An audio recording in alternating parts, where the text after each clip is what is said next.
In our Imagine trailer we have a Furrion range hood. There are two switches in it. A few months ago one of them failed. There's a switch for the fan, there's a switch for the light.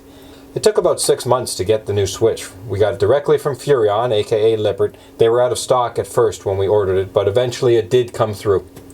So, just a tiny little thing. And it's got to be soldered into the lines. We're going to take care of that now. The pair of switches is held in place by two screws underneath here.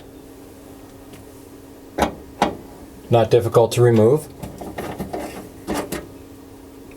If you're ever in the unlucky situation that we find ourselves and you have to do this, be aware that the screws are held in with nuts. So it's something that you could easily lose, the little nuts there. And once the two screws and nuts are out of the way, the entire bracket, which houses two switches, comes down easily. You can see I've already removed the old switch. I cut the wires after it failed about 6 months ago. Had to cut them because they don't simply screw onto any terminals. It's a soldered into place connection.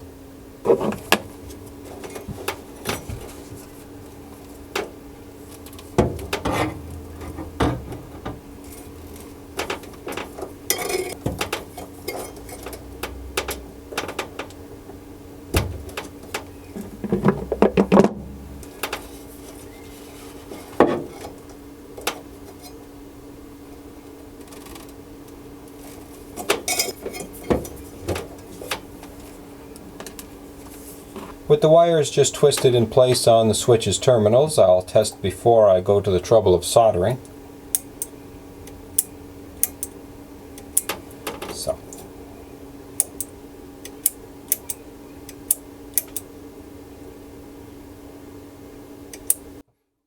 Next we'll get set up to solder.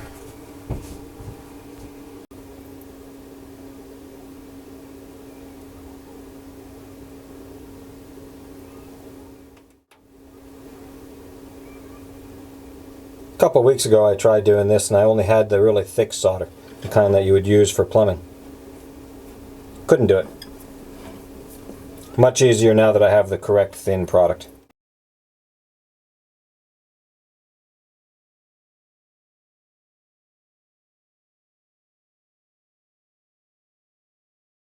I think that should do the trick.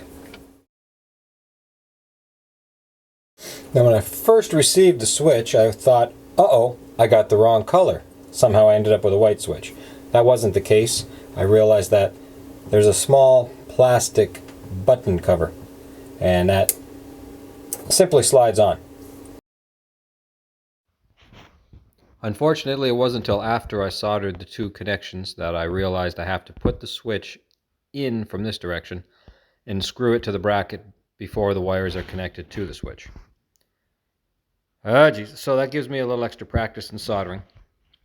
It's a little unfortunate I had to learn that the hard way. So all in all, not too bad. Nice to have that working again. And except for that one mistake that I made where I had to put the switch into the bracket before the soldering, the job went pretty well. Took about 1 year to do this 1 hour project, but it sure is nice to have it done. And as always, we look forward to seeing you on the road. Check out some of our other videos and subscribe to our channel. New content will be posted weekly.